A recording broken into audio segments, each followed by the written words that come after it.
I expect we will allow this to go to committee, and hopefully this Liberal government does what it so rarely does.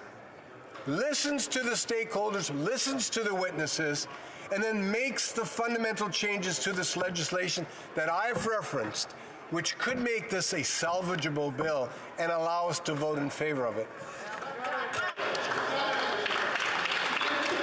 Statements by members. Déclaration de député. The honourable member for Scarborough Centre. Mr. Speaker, Scarborough is home to Grey Cup champion. On Sunday at Scarborough Town Centre, Toronto Argonauts running back Daniel Adebowai brought the Grey Cup home to Scarborough, signing autographs and posing for pictures with fans. As part of the 2022 Grey Cup champion Argos, Daniel was a nominee for the league's most outstanding special teams player and is an inspiration to our local youth. He took the time to speak with all of the kids and encourage them to reach for their dreams. Daniel grew up in Scarborough, and also on hand were his proud parents, Pastor Ty and Marianne Adeboboy of Wilmer Heights Baptist Church.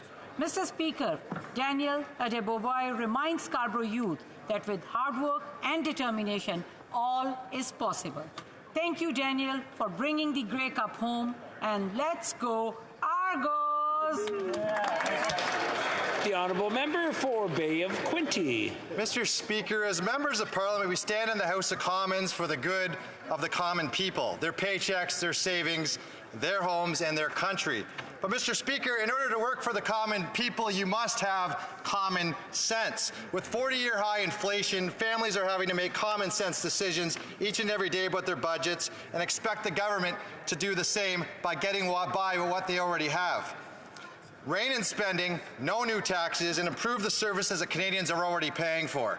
Families are having to choose those decisions each and every day, from grocery items, having to choose where sports, or their children are spending sports, and canceling family vacation plans. But the Prime Minister is displaying none of the common sense that Canadians are. $6,000 hotel rooms, $162,000 Jamaican vacation plans, while Canadians are cutting back and expect that common sense from the government. Mr. Speaker, we need a new Prime Minister who displays real leadership, real common sense, and looks after the common people. The honourable member for Halifax.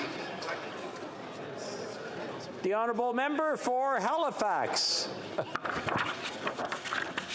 Mr. Speaker, Putin's invasion of Ukraine and attack on the international rules-based order that Canadians fought and died to build has underscored the importance of multilateral alliances such as NATO. It has also highlighted the urgent need for NATO allies to advance innovative defense and peacekeeping systems to protect the alliance against hostile actors. It's in this evolving security environment that NATO is establishing a network of innovation sites in North America and Europe, and after a Team Atlantic effort, the Minister of National Defence announced earlier this year that it will submit Halifax as the host city for the Defence Innovation Accelerator of the North Atlantic, or DIANA. Mr. Speaker, there is no better choice. Halifax, with our thriving ecosystem of entrepreneurial science and technology startups, universities and research centres, and Canada's Atlantic Naval Fleet, is the right place for DIANA. This is a major deal for the Halifax region. Once ratified by NATO, it means investment in jobs, growing our innovation and tech sectors, all while supporting the NATO alliance. Thank you to everyone who was a part of the campaign to make this happen. The Honourable Member for Rivière-des-Mille-Îles. Thank you, Mr. Speaker. Today I would like to highlight the anniversary of an organisation that has been serving Rivière-des-Mille-Îles for 50 years, and that is the Centre d'Entraide Racine Lavoie. The centre encourages the autonomy and development of low-income individuals and families by offering a wide range of services and activities. Year after year, the Centre Racine Lavoie offers a tax clinic for people who cannot afford professional services, a collective kitchen to promote healthy eating, a lunchbox workshop, a workshop called Le Bonhomme à Lunettes for affordable optician services, conferences on a variety of subjects, and so much more. The Centre Racine Lavoie is a tightly knit family where the values of sharing, mutual aid, and solidarity prevail. Congratulations to the Centre d'Entraide Racine Lavoie team for this jubilee. Thank you, Mr. Speaker, and good budget day to all. The Honourable Member for Alfred Pélan. Mr. Speaker, I would like to highlight the performance of our Laval athletes at the 56th Quebec Games held from the 3rd to the 11th of March in Rivière-du-Loup. They won 8 gold, 6 silver and 11 bronze medals. You make us all proud. But it is the performance of young Liam Schmidt from Alfred Pélan that deserves special attention. At only 14 years of age, Liam gave us an extraordinary performance, breaking the Quebec Games record in novice figure skating with a score of 92.2. He said, "I'm surprised to have broken the record. I'm very proud and I'm going to keep working hard." In addition to being an outstanding athlete, he shows us that our Quebec youth is full of talent, determination and hope. Congratulations, Liam, for your incredible performance, and keep doing what makes you happy. The Honourable Member for Red Deer Lacombe. Mr. Speaker, today I would like to acknowledge a significant accomplishment by a Canadian angler that has made our nation proud. Jeff Gustafson of Kenora has made history by becoming the first Canadian to win the Bass Master Classic, a prestigious tournament in the sport of professional bass fishing. With a 5-pound, 12-ounce lead going into the final round over American John Cox, Gustafson managed to boat just 2 fish that weighed a combined 6 pounds, 13 ounces to edge his opponent and win. And what a spectacle it was, Mr. Speaker. Gustafson's win is a testament to the hard work and dedication of Canadian anglers who continue to showcase their skills on the world stage. Conservatives know that fishing is more than just a hobby for many Canadians. It's a way of life. We take pride in our Canadian heritage, and we celebrate Gustafson's win with him. May his achievement inspire generations of Canadians to continue to celebrate our heritage and the great outdoors through the sport of fishing. Way to go, Gussie. The Honourable Member for Surrey Newton. Thank you, Mr. Speaker. March is National Engineering Month. As a fellow engineer, I want to acknowledge the individual work that engineers do in my riding of Surrey Newton, and of course in my colleague and dear friend, Minister of Transport, and a fellow engineers riding of Mississauga Centre and communities throughout Canada. Presented by Engineers Canada, the annual campaign is designed to spark an interest in youth and the next generation of engineering professionals while celebrating the role that engineers play in our daily lives. The theme for this year's National Engineering Month is "There is a place for you in engineering," which highlights the inclusive nature of the profession and showcases its diversity in perspectives, opportunities, and people. To all those considering joining the profession, I can proudly say there is a place for you in engineering. Thank you. The Honourable Member for Parkdale High Park. Mr. Speaker, on Saturday, a 16-year-old was stabbed to death at Keele subway station in my riding of Parkdale High Park. Gabriel Magaloish was simply sitting on a bench, minding his own business, when a complete stranger, unprovoked, randomly attacked him, stabbing him 3 times. On December 8th, 2 women were stabbed at High Park subway station, also in my constituency. Vanessa Korpieska was killed that day. Again, the violence was unprovoked, the attacker and the victims unknown to each other.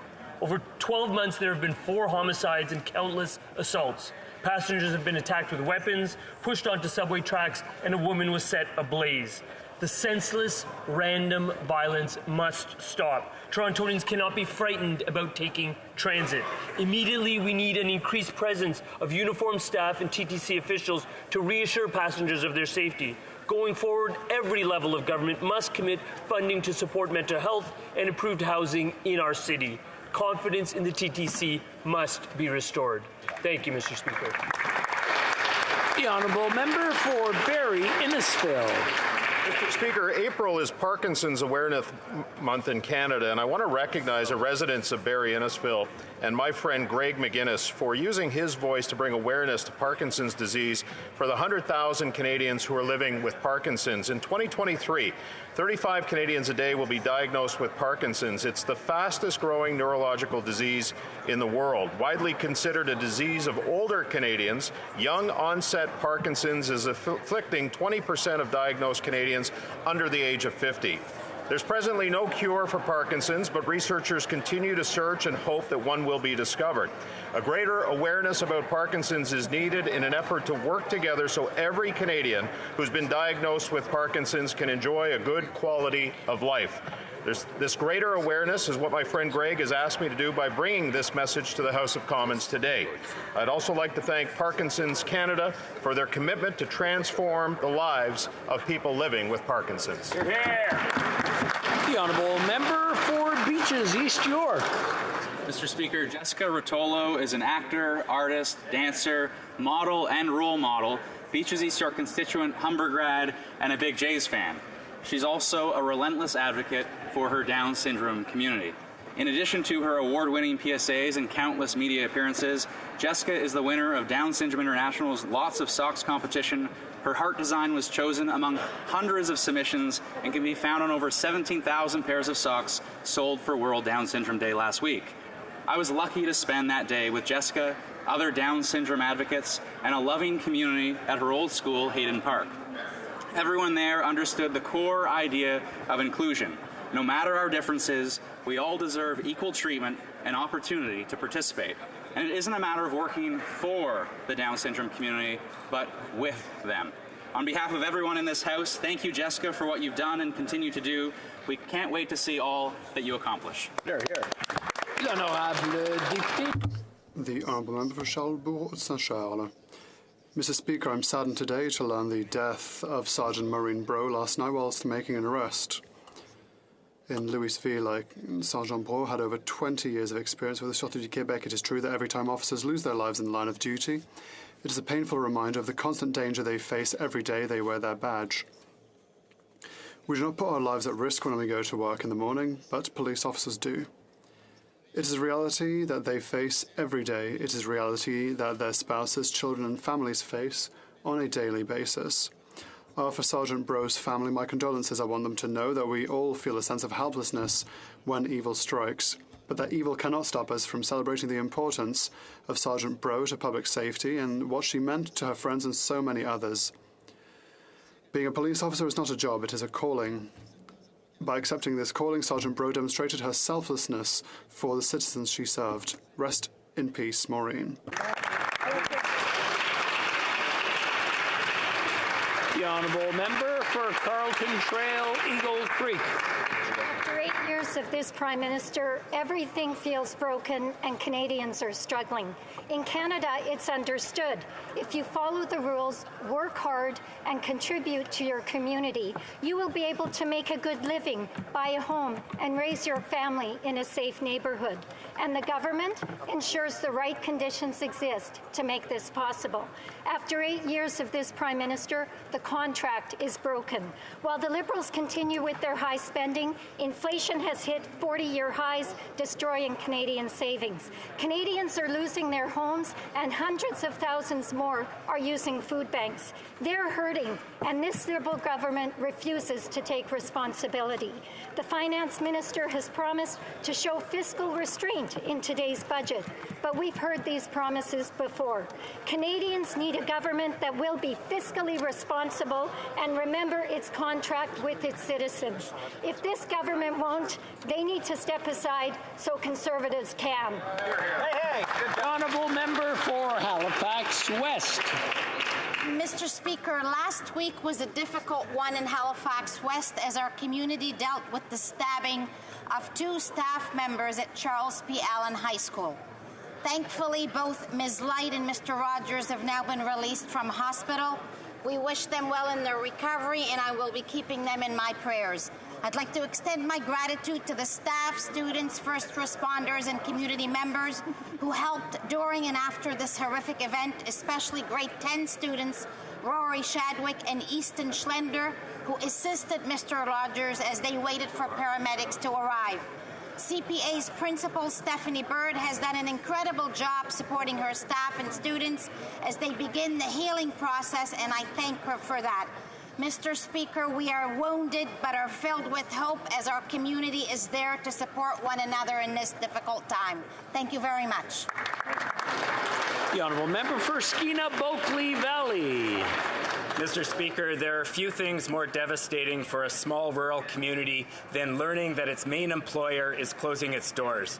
That's the news that the people of Houston, BC received last month when Canfor announced it's closing its sawmill in that community. 300 mill employees are going to lose their jobs. That's 10% of the community's population, and hundreds more who work for local contractors and other businesses. Mayor Shane Breenan sees a path forward for his community, but he's called on this federal government to help. I spoke with Scott Rozelle from the forestry consulting company ProTech, and he talked about the need for a program like the Job Opportunity Program from 2009 to help displaced forestry workers. The steel workers have called for reinstatement of EI flexibility that was put in place during the pandemic, and yet this government has done nothing. The BC government is there in Houston on the ground, working with the community, coming up with a plan. I implore the federal government to be there for the community during this difficult time. Thank you, Mr. Speaker. The Honourable Member for Avignon-Métis-Matane-Matapédia. Mr. Speaker, for our police officers, the price of public safety is to put every day their safe return home on the line. Last night in Louisville, police officer Sergeant Maureen Bro lost her life in the line of duty during an arrest. Sergeant Bro had been a police officer with the Sûreté du Québec since 2002. She had more than 20 years of experience in police patrol and had been a relief supervisor since 2019. Mr. Speaker, this tragedy is a reminder that there is no such thing as a routine interventions for our police forces, that each one is critical, even for experienced officers. Let us never forget the importance of the work done by our police officers and the respect they deserve. On behalf of the Bloc Québécois, I would like to offer my most sincere condolences to Ms. Bro's family and friends. We also offer our solidarity to the entire team of the Masquinongé RCM station. Finally, we wish a speedy recovery to Ms. Bro's colleague who was also injured during this intervention. Thank you, Mr. Speaker. The Honourable Member for Leeds, Grenville, Thousand Island and Rideau Lakes. Canadians need the truth about Beijing's interference in our democracy and to know what the Prime Minister is hiding and why he refused to act in defense of Canada. The Globe and Mail reported that Beijing, quote, employed a sophisticated strategy to disrupt Canada's democracy in the 2021 federal election campaign, and that, quote, their proxies backed the re-election of the member for Papineau's Liberals, end quote. For weeks, the Liberals blocked the Prime Minister's Chief of Staff from testifying, and it was only under the pressure of Conservatives and an outcry from the public that the Liberal obstruction collapsed. It's no wonder these Liberals are blocking the truth. The Prime Minister has benefited from dictator dollars through the Trudeau Foundation and a sweetheart book deal pushed by the communist regime's propagandists. The Liberals plan to have a secret committee with secret evidence, secret hearings, and a secret conclusion is just not acceptable. A fully independent public inquiry is the only way to credibly investigate Beijing's interference in our democracy and to uncover what and when the Liberals knew about this foreign interference in our democracy. The Honourable Member for Kitchener South Hespeler. Mr. Speaker, I rise today to express my appreciation for the brave men and women who serve as firefighters all across Canada. Their dedication to keeping our communities safe from the dangers of fire and other emergencies is truly admirable. This week, firefighters from Cambridge, Kitchener, Waterloo, and across Canada are descending on Ottawa to advocate for legislation to better protect those who so selflessly protect us. They are bringing to light the risks posed by PFASs used in firefighting protective gear and regulatory shortfalls that have resulted in firefighters at several major airports not being well positioned to respond quickly to aviation emergencies. It is our responsibility as legislators to ensure the safety of our firefighters and the public they serve. We must work collaboratively to find alternate solutions to PFAS-laden gear and address the regulatory gaps to ensure the safety of those who travel through our airports. I want to express my deepest appreciation to all firefighters for their service, dedication, and sacrifices. Thank you, Mr. Speaker. Great statement. Oral questions. Question orale. The Honourable Leader of the Opposition.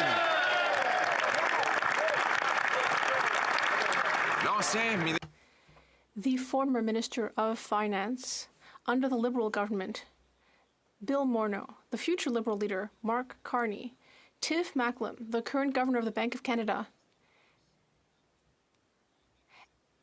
and now the current finance minister has admitted that deficits lead to inflation. The Minister of Finance said in the last budget, we are fully determined to reduce the debt to GDP ratio. We must continue to reduce that ratio.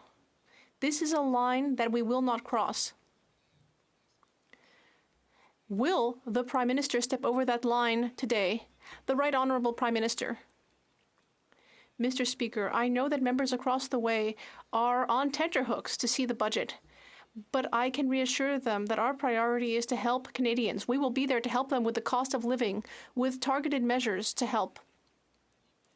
We will be there to deliver health care, more money for the provinces, to ensure that there is access to dental care, although the Conservatives voted against that. And we will also be there to create middle-class jobs in a green, growing economy. Those are our government's priorities. Le chef de l'opposition. The last 3 days in Canada. Saturday night, a 16-year-old boy stabbed to death at a Toronto subway in an unprovoked attack by a repeat offender. Sunday evening, a father stabbed to death outside of Vancouver Starbucks with his wife and daughter present. Sunday night, a man stabbed on a Toronto city bus and taken to hospital. Monday night, a sergeant, a police officer, killed near Trois-Rivières. And in the early morning of this day, a young girl shot to death in Calgary. This is part of the 32% increase in violent crime since the Prime Minister took office. Will he reverse the policies that caused them? The Right Honourable Prime Minister. Speaker, we are, like all Canadians, deeply concerned with some of the very heinous crimes that we've seen over the past number of days. The increase in violent attacks on innocent Canadians and on those serving the public through law enforcement is extremely concerning. That's why we will continue to be there to make investments in public safety. Unlike Conservatives who cut funding for police officers, we've invested in public safety. We invested in municipal police officers as we've invested in community safety programs, as we strengthened gun control, as we've continued to strengthen consequences for violent offenders. We will continue to be there to keep Canadians safe. Honourable Leader of the Opposition. People are tired of hearing about his concern. They want to know what he's going to do to reverse the damage he's caused. He brought in a bail system that allows repeat violent offenders back out on the street again and again, sometimes released the very same day. In Vancouver, the same 40 violent offenders were arrested 6,000 times in a year. That's 150 arrests per criminal per year as a result, a direct result of the Prime Minister's easy bail system. Will he replace bail with jail for repeat violent offenders? Right Honourable Prime Minister. Speaker, we will continue to work on bail reform, including working with the provinces to ensure that we have a fair and responsible system that keeps Canadians safe right across the country. But if the member opposite was really serious about moving forward on keeping communities safe, he'd back our upcoming Bill 21 at third reading to make sure that we're keeping assault weapons out of the hands of people across this country, that we're strengthening gun control to freeze handguns, that we're continuing to move forward instead of being in the pockets of the NRA to focus on Canadians. The Honourable Leader of the Opposition. Unbelievable. He thinks that a hunter in Nunavut is responsible for the stabbings in downtown Vancouver. How ridiculous. Under his policy of targeting law-abiding citizens while we're allowing repeat violent offenders to go out on the street again and again, we've seen a 32% increase in violent offenses. And in fact, one of the detectives close to the case in Toronto said that the offender was out again on numerous releases. Probation, prohibited bail, you name it, he's been released on it. This is a full-scale justice system failure. Will he reverse it? The Right Honourable Prime Minister. Mr. Speaker, amidst all this tragedy, it's interesting to see the lengths to which the Conservative leader will go to avoid talking about his desire to weaken gun control in this country, to bring assault weapons back into the communities where they were banned over the past couple of years by this government. We've put a freeze on handguns, the market across the country. We're strengthening gun control, and every step of the way, the Conservative Party stands against it, Mr. Speaker. And that's why I'm asking them, with their concerns about public safety right now, will they step up and accelerate the passage of C-21 when it comes back to this House for third reading? Leader of the Opposition. When we were in office, in the last year, there was 124,000 fewer violent crimes than there was last year. Violent crime, including murders, have skyrocketed under this policy of this Prime Minister. He's targeting law-abiding hunters and farmers rather than the repeat violent offenders who are committing the crime. Why won't he look at the evidence which has demonstrated that our streets have now turned into war zones after 8 years of his policy? And will he replace bail with jail for repeat violent offenders? The Right Honourable Prime Minister.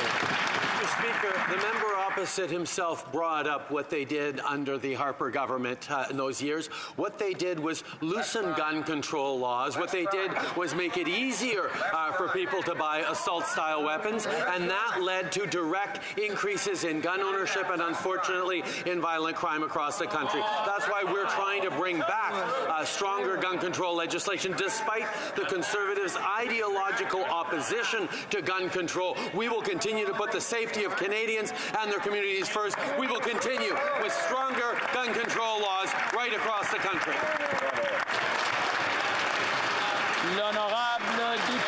The Honourable Member for La Prairie. Mr. Speaker. Mr. Speaker, let's talk about Chinese interference. The media have alleged that a Liberal MP advised a Chinese diplomat to delay freeing Canadians held in China. On Friday, the Globe and Mail revealed that the Prime Minister was informed of that conversation in 2021, but he decided that it wasn't serious enough to take action.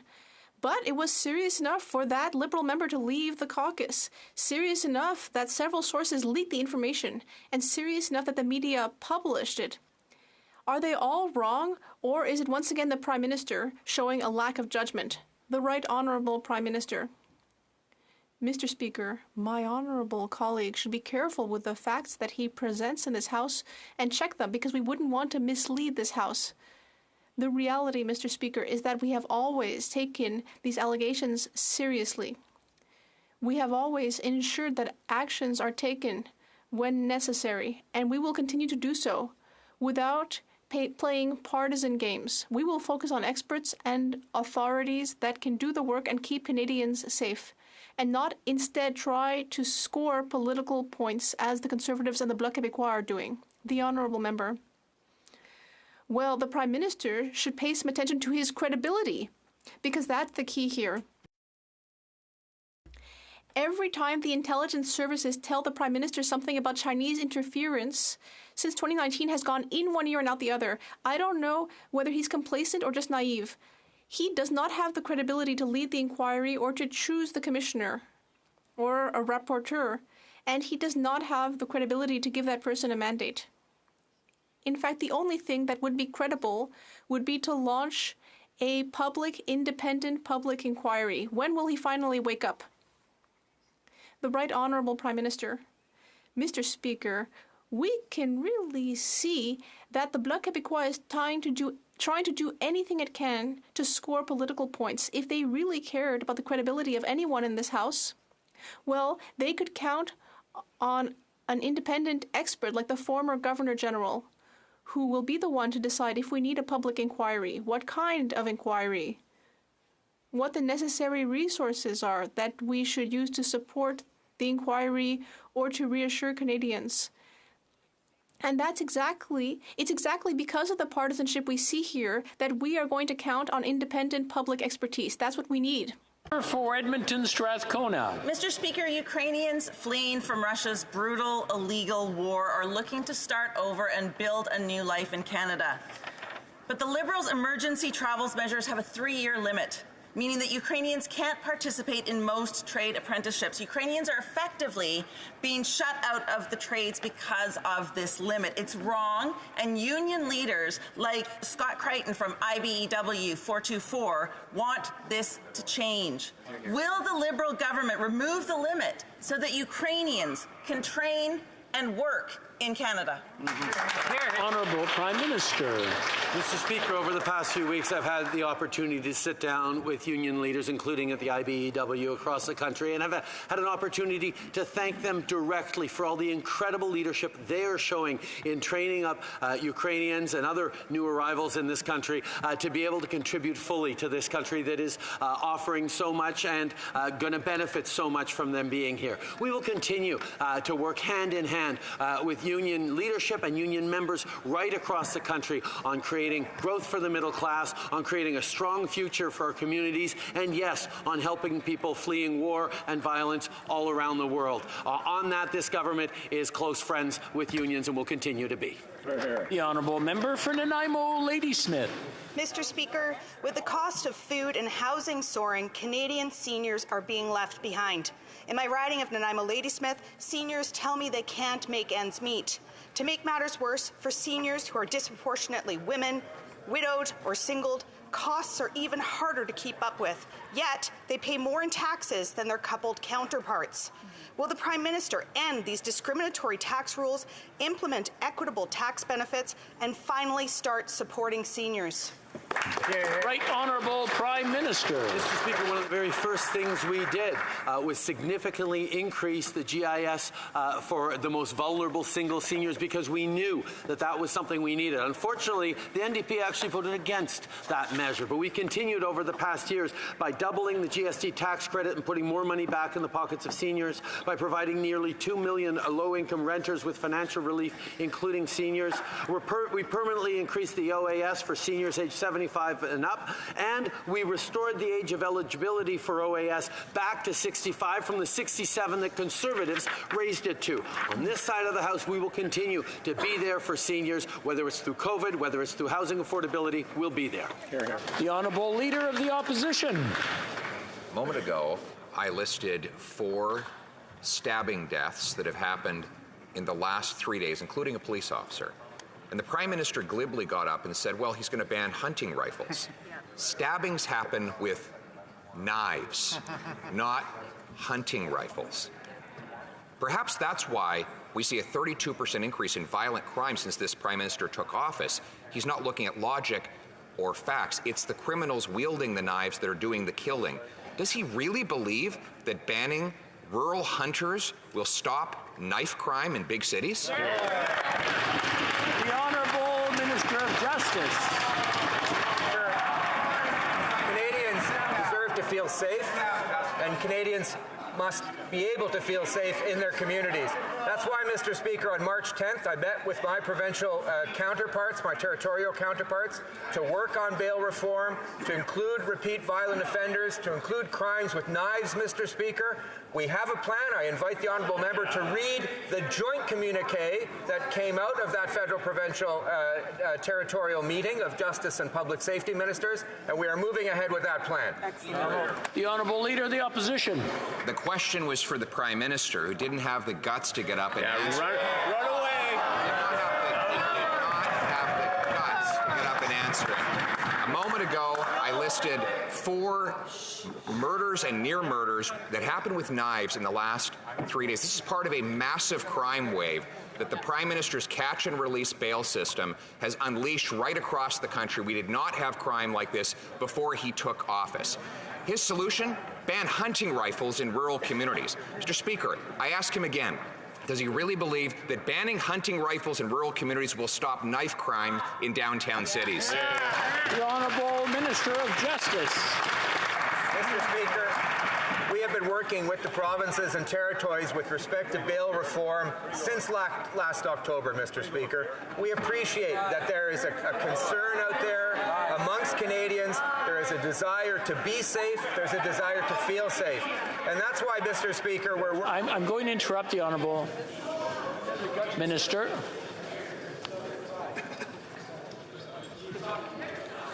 The Honourable Minister, please from the top, because I missed the beginning. Go ahead.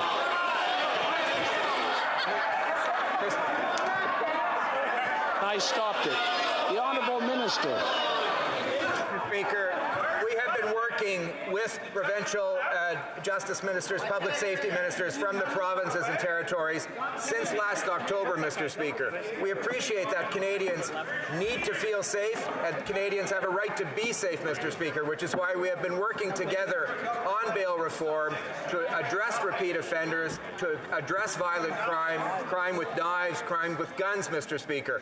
We're moving ahead with that plan as we have stated in the joint communique. But, Mr. Speaker, this is a problem that will be solved working together. The Honourable Member for Thornhill. Mr. Speaker, taxes have never been higher, and the Liberals are awash with higher revenues from their inflationary deficits. 8 years of the Prime Minister, and the price of the home has doubled. The price of rent has doubled. The price of an average mortgage payment has doubled. Credit card debt has never been higher, and food bank use is at a record high. By all accounts, this isn't a record that anyone should aspire to.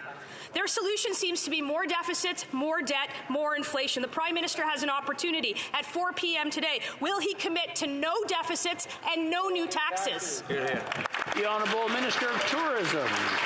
Mr. Speaker, it's great to see our colleagues so excited about the budget today, and in a short 2 hours they will learn everything that is in the budget to support Canadians. But, Mr. Speaker, I'm going to make a prediction. No matter what measures are there to support Canadians through affordability challenges, no matter what's in there to grow an economy that helps everyone, no matter what's in there to position Canada for greatness in the future, the Conservative Party and the opposition in this House will vote against, Mr. Speaker. It's what they've always done. It's what they will do again. They'll vote against. We'll keep delivering for Canadians. Honourable Member for Thornhill.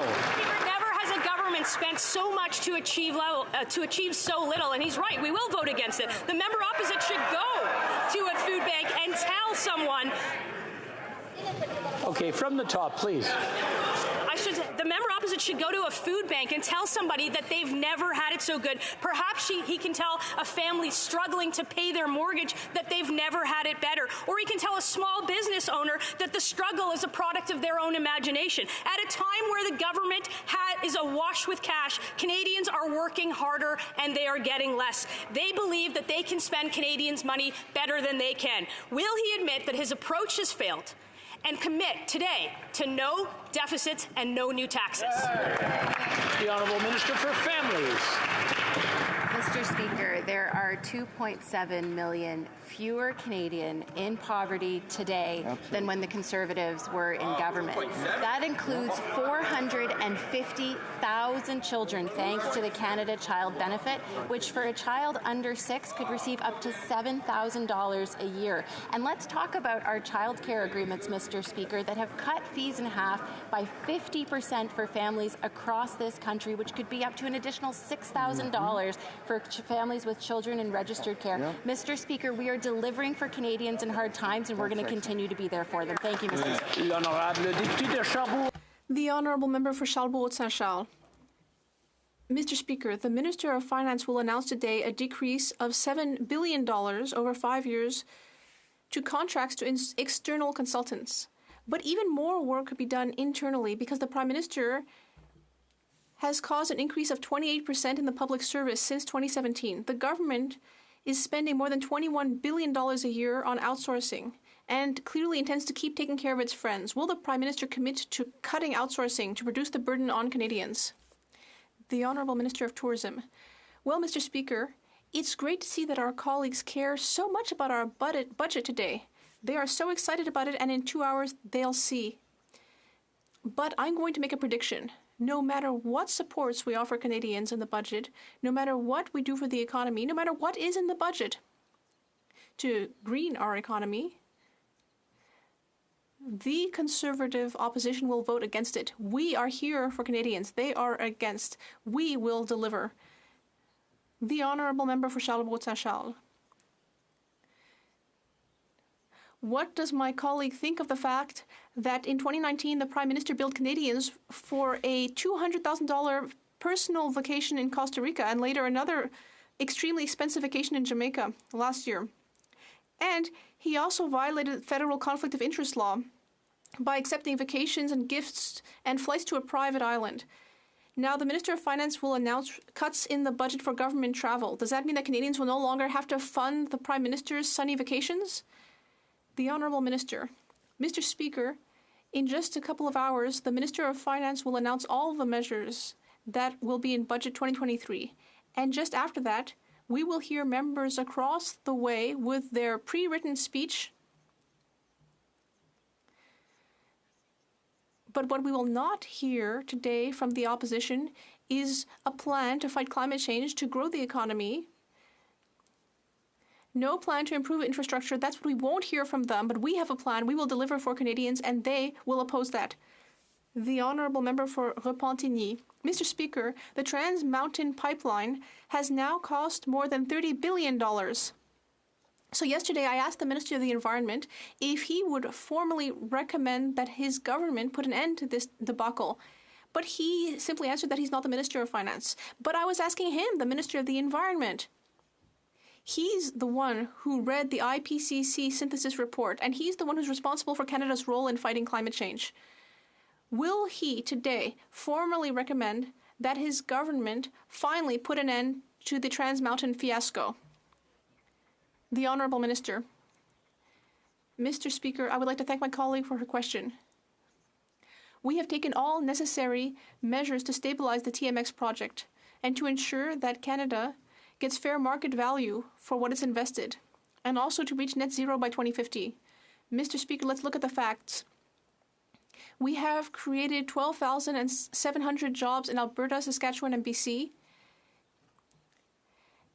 BMO and TD, among others, have confirmed that TMX will become commercially viable. We will ensure that Canadians get their fair share by finishing that project. The Honourable Member for Repentigny. Well, that will be quite tricky when it's already costing more than $30 billion. The IPCC chair in the synthesis report said that we have the know-how, the technology, tools, financial resources, and everything that we could possibly need to overcome the climate problems that we have identified. What is lacking, however, is strong political will in order to end these problems once and for all. Mr. Speaker, that's the problem here. The political will to abandon Trans Mountain and other projects like Baie du Nord or offshore oil exploration and so on. Where is this political will that the IPCC is talking about? Where is it when it really counts? The Honourable Minister. Soyons clairs avec l'emphase que notre gouvernement a mis sur l'environnement plus que 120 milliards de dollars investis dans l'environnement pendant notre administration. Monsieur le Président, une fois que le projet TMX soit complété, on va commencer un processus pour qu'un consortium puisse acheter le bien et, Monsieur le Président, les Canadiens vont en retirer leur juste valeur. Okay, l'honorable député d'Avignon, la Métis Matane Matapédia. Monsieur le Président, la seule volonté, c'est de produire plus de pétrole en espérant qu'il pollue moins, mais c'est un échec. Pour la captation du carbone... Je vais prendre une petite pause. Je pense qu'il n'y a pas de traduction. There's no translation. Apologies from the interpreter. We'll try again, this time with interpretation. I will be speaking French. I hope that interpretation is continuing. Yes, very good. The Honourable Member for Avignon, la Métis Matane Matapédia. From the top, please. Mr. Speaker, the only thing this government wants seems to be to produce more oil and hope that it will pollute less, but that is not going to work. Ottawa has already spent $8.6 billion on oil companies for carbon capture, but these companies are complaining that it's not enough. The six biggest oil company, Fat Cats, have made $35 billion in profit, and yet they're still getting $8.6 billion of public funds supposedly to pollute less, and they've only invested $500 million of that. And the worst thing is that these fat cats are asking for a second helping.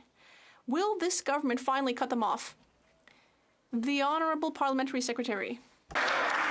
Well, thank you, Mr. Speaker. I thank the honourable member for the question. And we're working on many fronts, Mr. Speaker, to reduce fossil fuel emissions.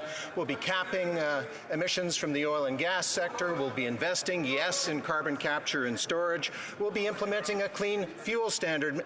And, Mr. Speaker, very, very importantly, we'll be eliminating fossil fuel subsidies. We've eliminated 8. The rest will be eliminated by the end of the year. Thank you, Mr. Speaker. The honourable member for Foothills. Thanks to bad Liberal policy, last year was the most expensive harvest in Canadian history.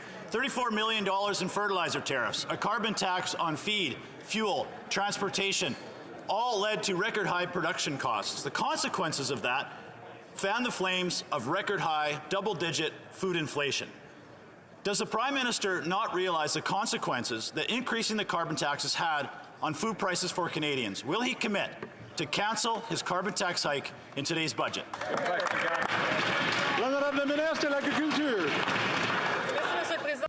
The Honourable Minister of Agriculture. Mr. Speaker, once again, we are working very hard with agricultural producers in Canada.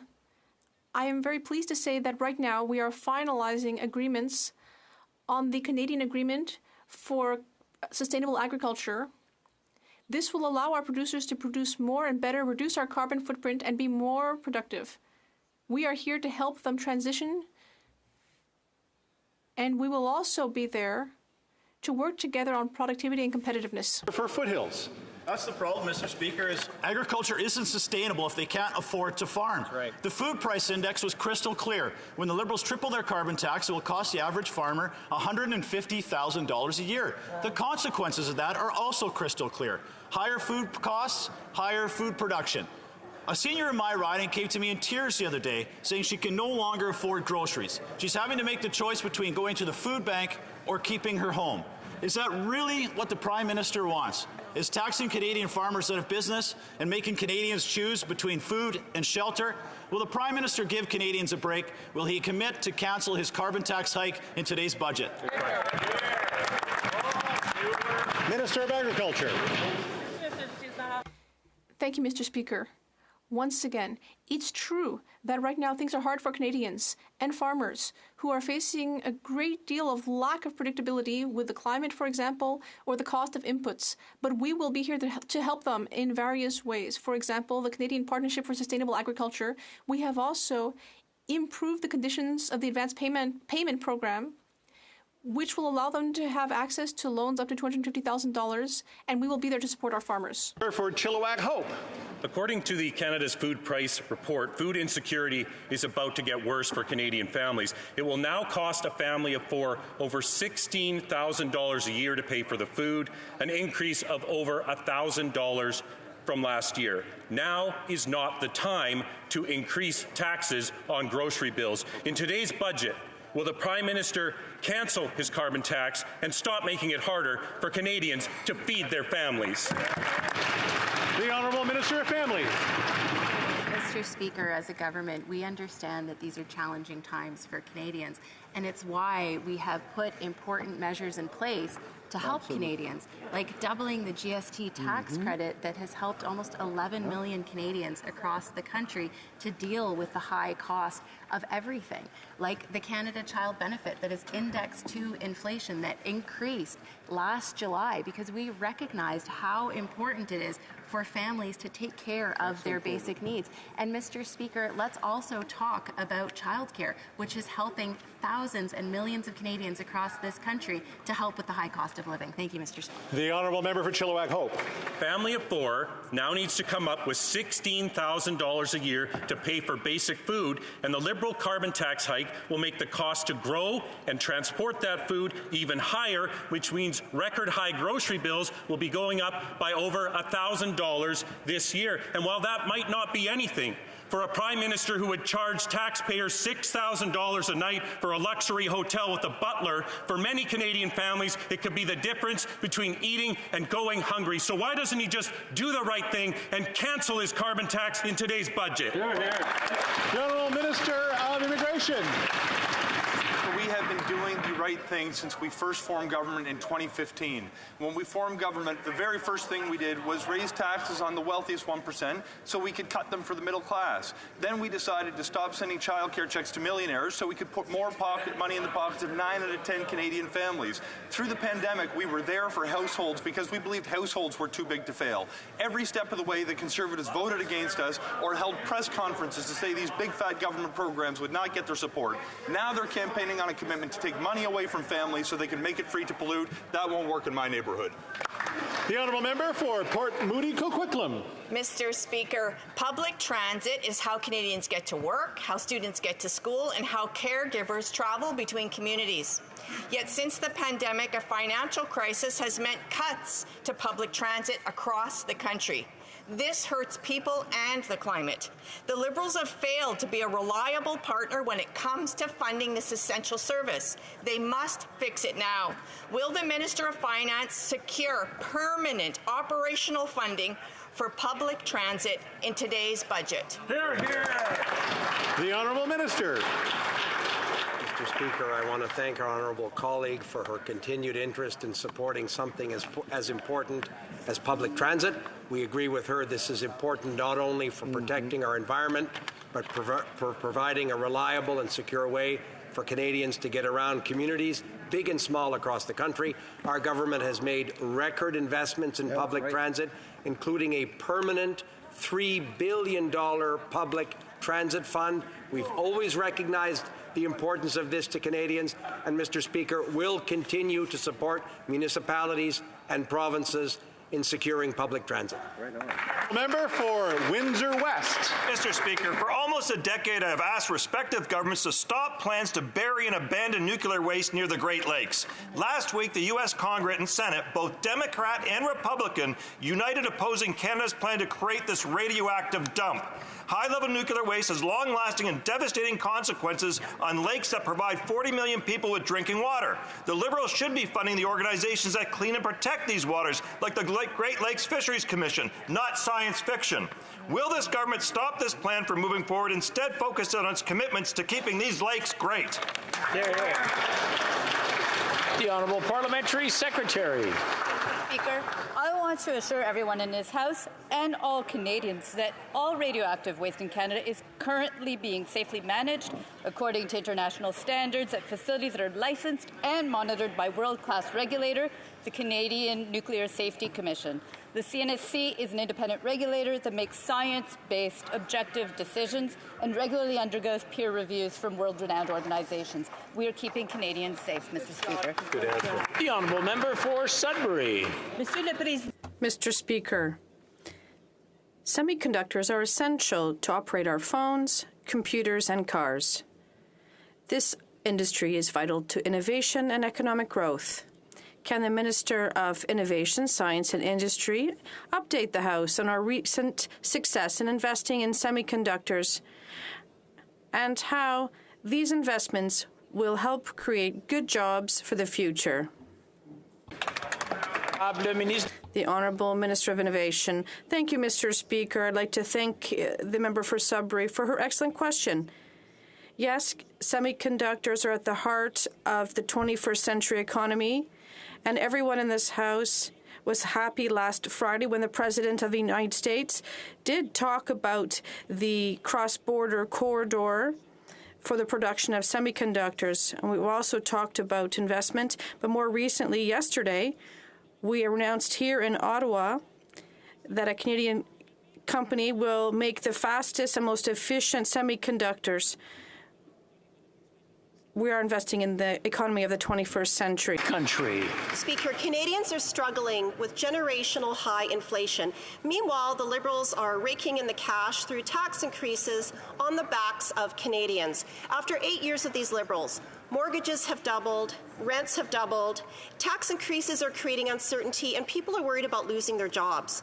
Labour groups, small businesses, and everyday Canadians have demanded that the government cancel the excise tax increase. So will the Liberals listen to workers and businesses and cancel the April 1st excise tax increase in today's budget? The Honourable Minister of Tourism. Mr. Speaker, I thank my honourable colleague for her question and the work she does on behalf of the tourism sector in her area. Mr. Speaker, as Minister of Tourism, I understand the value that the spirits, beer and wine producers in our country offer not to just their local communities, but to the visitor economy. And Mr. Speaker, we have removed the excise tax from low alcohol beer. Mr. Speaker, we will continue to keep the escalator in place. It's less than 1 cent per can of beer, Mr. Speaker, and we will continue to see growth in the sector.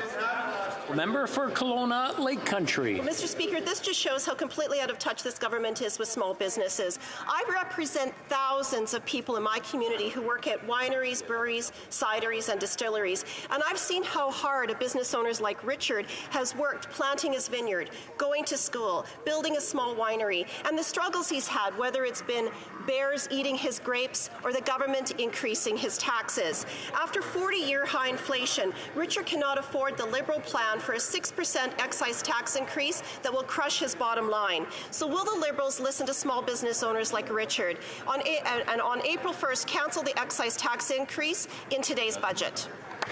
The Honourable Minister. Speaker, perhaps an apt question is, will the Conservatives ever vote for a measure that we put on the table that reduces taxes? Because, Mr. Speaker, the record speaks for itself.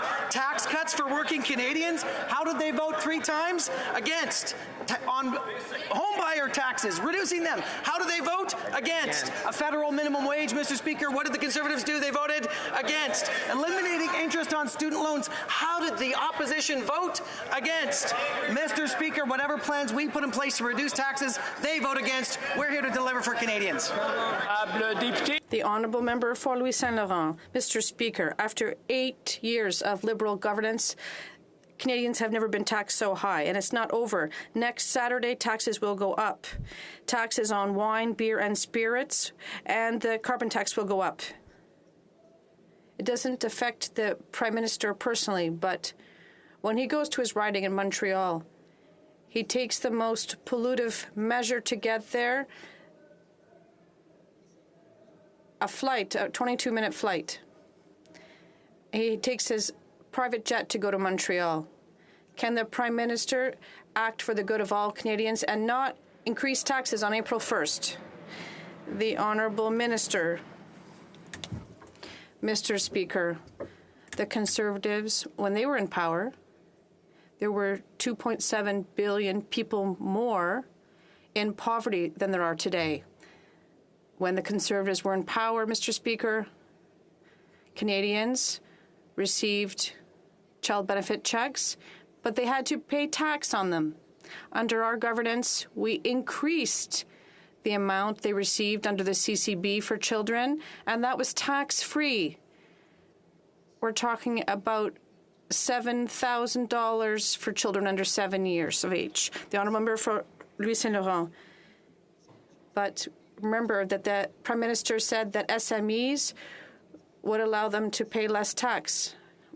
But he has to look in the mirror. But the real small business owners know that when taxes go up, they can no longer give services that they provide. And there was a survey conducted recently that said 56% of businesses will have no choice but to raise prices. 45% will have to cut wages. But will the Prime Minister listen to SMEs and cut the carbon tax? The Honourable Minister. Not only are we listening to SMEs, but we showed them during the pandemic that we're there for them. I meet many small businesses in my riding and across Quebec, and they've said that we were there for them. And it's thanks to the programs we established during the pandemic that they were able to keep their jobs. And therefore, families are now able to pay their rent and groceries. And, Mr. Speaker, we've always been there for SMEs and for people in the greatest need, and that is what will be in today's budget. The Honourable Member for Beauport-Limoilou. Thank you, Mr. Speaker. The costs for our dear Governor-General of Canada during her official trip to Germany were close to $700,000. $700,000 for a 4-day trip, while Quebecers are tightening their belts. $700,000, even though we just increased her salary by $40,000 a year, almost as much as the median employment income of Quebecers. How many $700,000 expenses will it take to get the government to understand that this position is as costly as it is useless, and it's time to abolish it? The Honourable Minister. Thank you very much, Mr. Speaker. If my colleague looked at the comparative figures, she'd realize this is the same as for other trips. We'll do everything to limit costs and to make sure things cost as little as possible. Thank you. The Honourable Member for Beauport-Miwalu. Mr. Speaker, we don't have the same information, but I would like to say that all of my questions about the Governor-General are about the office itself and not the person in office. It is the position itself that is the problem. It's expensive. Asking a person to literally think of herself as the Queen of Canada induces behavior that is out of touch with reality. This is the repeated unjustifiable spending that is proof of this. Ms. Simon herself is wasting her talents in this useless and insulting position for all those for whom the British Crown has wronged over the years. When will it be abolished? The Honourable Minister. Mr. Speaker, the Bloc is attacking the function and the Federation and Canada, things that are dear to everyone. And the Bloc is here to promote separation, to create disputes as much as possible, and to make sure things don't work. But unfortunately for them, Mr. Speaker, Quebecers are very happy within Canada, and we would like to stay that way. The Honourable Member for Calgary-Midnapore. Mr. Speaker, this government spent $21.4 billion on outside consultants in this fiscal year alone. That is a 95% increase under this Liberal government. Mr. Speaker, this is at a time when Canadians are struggling to put food on a table. This is at a time when Canadians have record high credit card debt. So why doesn't this government show some compassion and stop helping high-priced consultants instead of struggling Canadians? The Honourable Minister. Mr. Speaker, it's important for the government to continue to deliver its ambitious agenda to help Canadians, support workers, and make sure that workers can offer their positions. So I think we have to continue to underline the importance of having an ambitious agenda. Thank you, Mr. Speaker. For Calgary-Midnapore. Mr. Speaker, this is a government that helps their friends. The Trade Minister gave $23,000 to her friend. The Housing Minister gave $93,000 to his friend. This government spent $21.4 billion on outside consultants. This is at a time when rents and mortgages are doubling. This is at a time when the excise tax and the carbon tax are set to increase on April 1st. So why doesn't this government find some compassion and help struggling Canadians instead of just their rich friends and consultants? The Honourable Government House Leader. Thank you, Mr. Speaker. I think that it's important to be very careful how we characterize the use of consultant services. When a government is, for example, in a circumstance like a pandemic and it needs to scale up and expand its impact in a particular moment in time, it's important to be able to use contracting services so that we don't create permanent costs by engaging permanent employees. So the use of contracts allows flexibility in government to expand, to deliver services without permanently increasing costs. Misrepresenting that and holding it out as something other than what it is irresponsible. The Honourable Member for Cumberland-Colchester. Mr. Speaker, at a time when Canadians are facing themselves being caught in the vice of a cost of living crisis, this Liberal government has done nothing but crank the handle. Rather than merely content themselves with raising the carbon tax, the tax on everything, this government is still spending millions upon millions of dollars on outside management consultants. And I know I've been schooled on being careful about that, Mr. Speaker. There's something broken, Mr. Speaker, when these Liberals can't seem to understand that the spending is an inflationary dollar upon dollar. Why is the Prime Minister more focusing on helping his high-priced Liberal consultants than everyday Canadians? The Honourable Government House Leader. Mr. Speaker, again, the use of consultants is an ability that allows government to maintain flexibility in difficult times. As an example, in the pandemic, when we had to vastly increase our ability to be there for Canadians, to be there for small businesses, to make sure that they didn't fail, to make sure that they now could have the success that we're seeing in the incredible jobs recovery that we've seen, that's one of the strongest anywhere of our comparator nations. It is, in fact, the ability to use the flexibility of contracts to achieve that. To mischaracterize that or to try to create shadows with it is irresponsible. Honourable Member for Yukon. Mr. Speaker, as a joint Canada-US command, NORAD is integral to maintaining peace, stability and sovereignty in our country. Given Russia's arbitrary and brutal invasion of Ukraine and other recent threats to global security, there is intense interest in my constituency of the Yukon and across the North in our government's commitment to modernizing NORAD while respecting and protecting Arctic sovereignty. Could the Minister of National Defence update the House on the progress made to protect Canada's Arctic security? The Honourable Minister for National Defence. Mr. Speaker, I thank the Honourable Member for the question. Last week we reaffirmed our commitment to continental defence and Arctic security by investing $7.3 billion in bases across this country, including in bases that will house the F-35. These investments will ensure economic benefits for Indigenous communities and Canadians across this country, Mr. Speaker, and as President Biden said, we can rest soundly knowing that NORAD has the watch. Thank you. The Honourable Member for South Surrey, White Rock.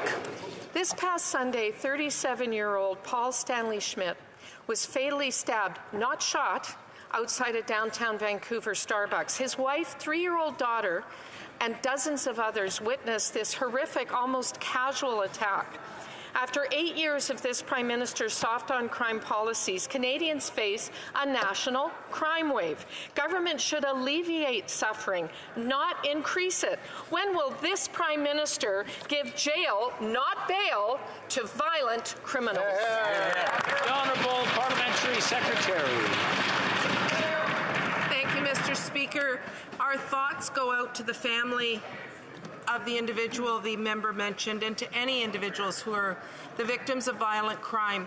Our government is taking needed action to deal with violent crime, including gun control, but most importantly, taking a multi-pronged approach to it, Mr. Speaker, dealing with mental health, investing in mental health, investing in communities through the Building Safer Communities Fund, because we know that we need to address the root causes of crime in order to keep Canadians safe.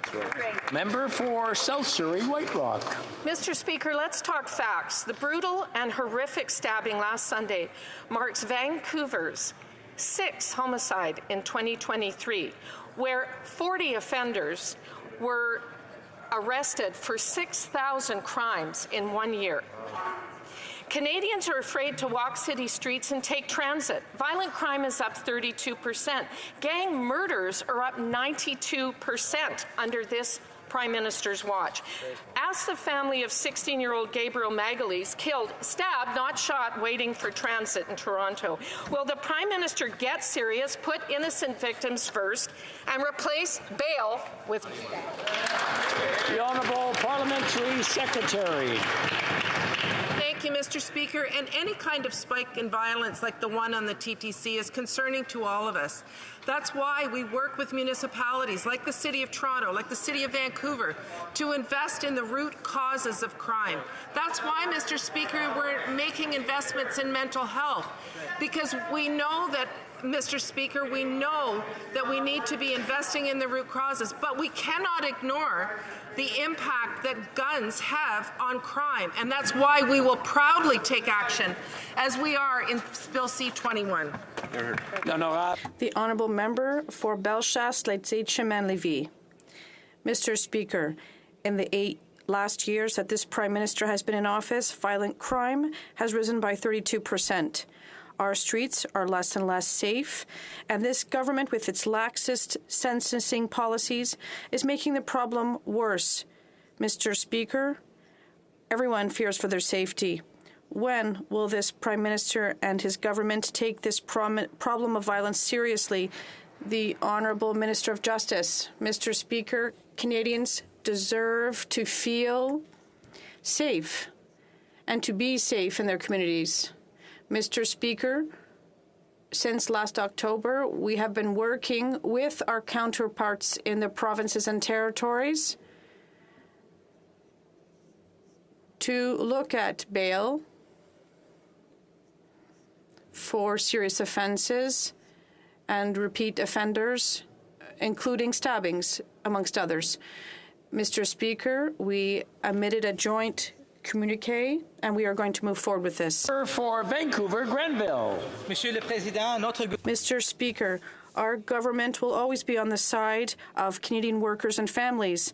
Measures such as $10 a day childcare, rent support, and children's dental care are just a few of the measures that we have proposed that are making a real difference in the lives of Canadian families.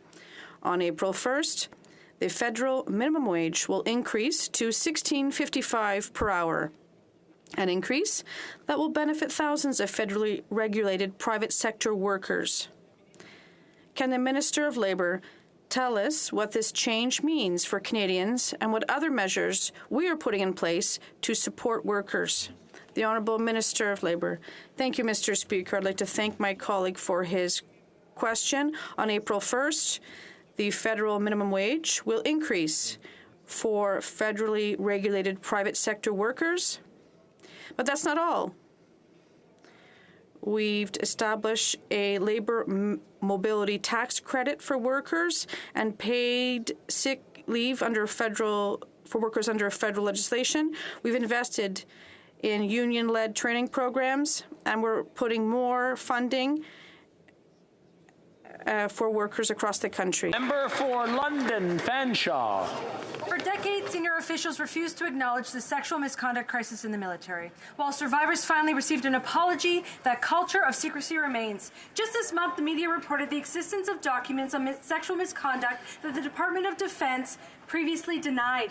The government says they're working to address this crisis, but they're not making the necessary changes for transparency. Will this minister finally take responsibility and establish that independent civilian oversight of our military to protect the women and men who serve?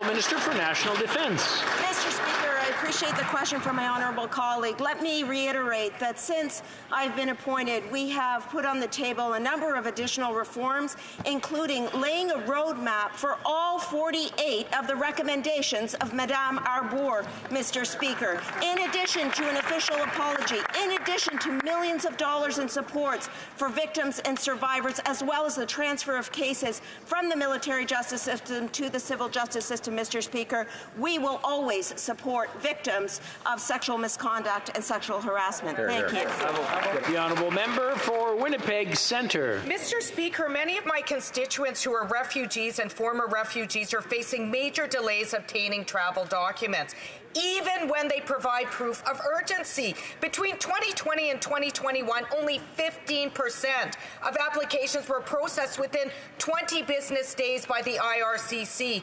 Many have been waiting for over a year. The member for Vancouver East and I have written to the minister twice about this issue.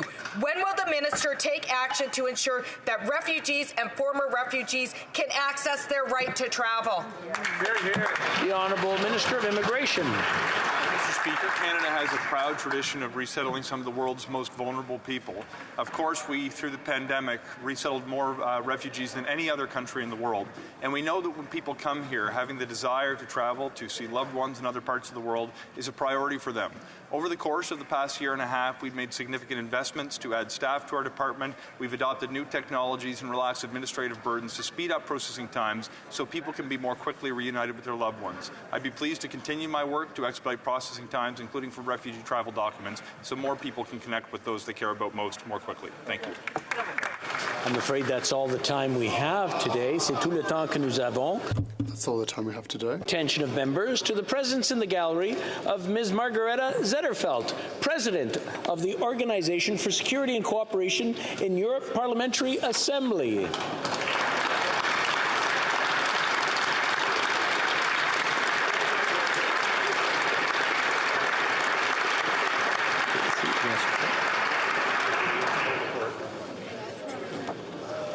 I believe we have a point of order. The honourable member for Edmonton-Wetaskiwin. Well, thank you, Mr. Speaker. Now, if you'll indulge me for a few seconds, before I get to my specific motion, I'd like to recognize the tireless work of Senators Leo Housakos and Peter Beam and former Senator Jim Munson in support of autistic Canadians and their families.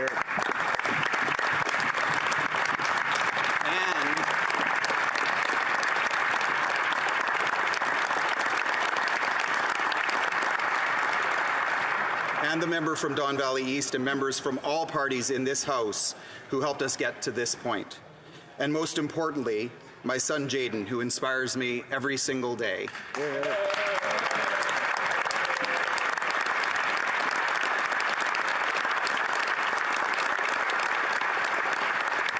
So as we approach World Autism Month in April, Mr. Speaker, there have been many consultations, and if you seek it, I believe you'll find unanimous consent for the following motion.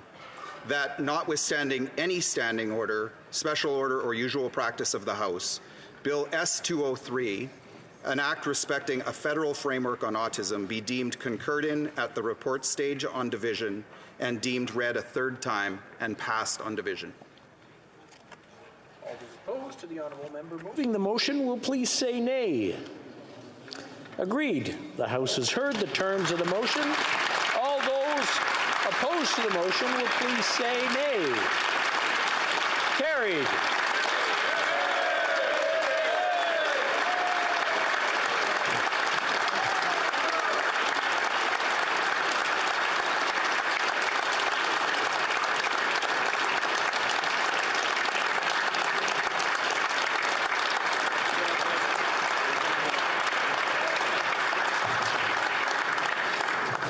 We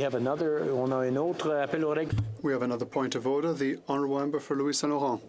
Yes, thank you. We'll just wait just 1 second.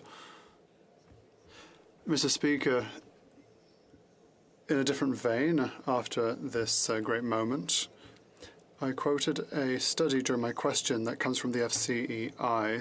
The carbon tax is inequitable for SMEs. I would like consent to table this report. Do we have unanimous consent? No, we don't have unanimous consent, sorry. Okay, when both sides have finished having a chit-chat, we will continue. A statement regarding the period for questions and comments following speeches in the House. A series of point of orders were raised on this topic on Wednesday, March 22nd, 2023. That day, some members immediately left the chamber after completing their speeches and were therefore unable to take part in the period for questions and comments thereafter. The Chair thought it necessary to return to the House regarding this matter, given the numerous concerns expressed.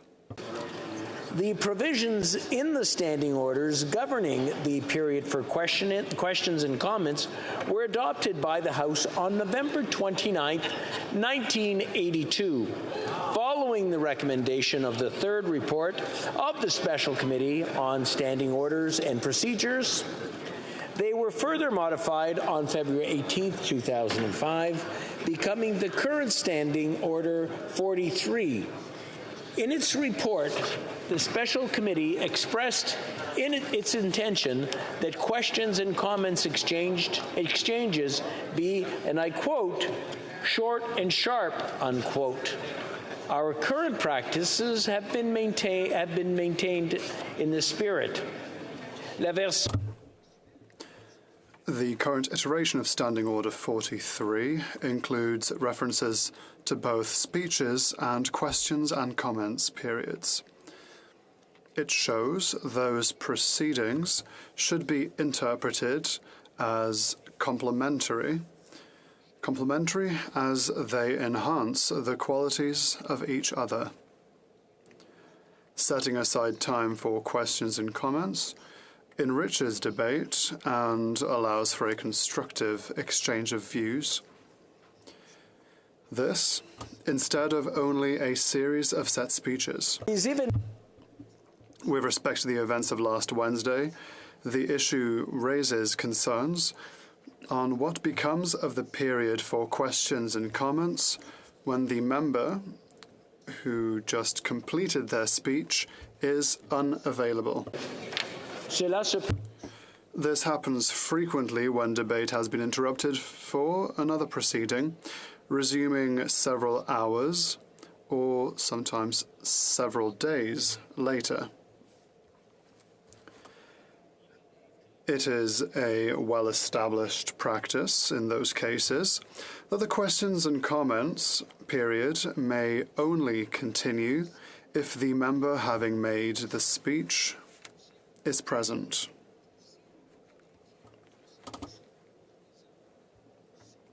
This is the way my predecessors have consistently ruled. These were not, however, the circumstances that occurred last Wednesday. Instead, members were leaving immediately after the conclusion of their speech. Many members, as well as the Deputy Speaker, expressed some concern that this resulted in the questions and comments period not taking place. While this does not appear to have been a widespread practice in the past, it was something contemplated by one of my predecessors. On October 28, 1985, Speaker Bosley stated at page 8076 of the debate, and I quote, I said quite precisely to the House that when a normal period of interruption, such as lunch period, overnight period, or adjournment of the debate has caused a problem, then it seemed to me to be unreasonable or be against the spirit of what was intended by the report to allow questions and comment period to continue in the unavoidable presence of the member.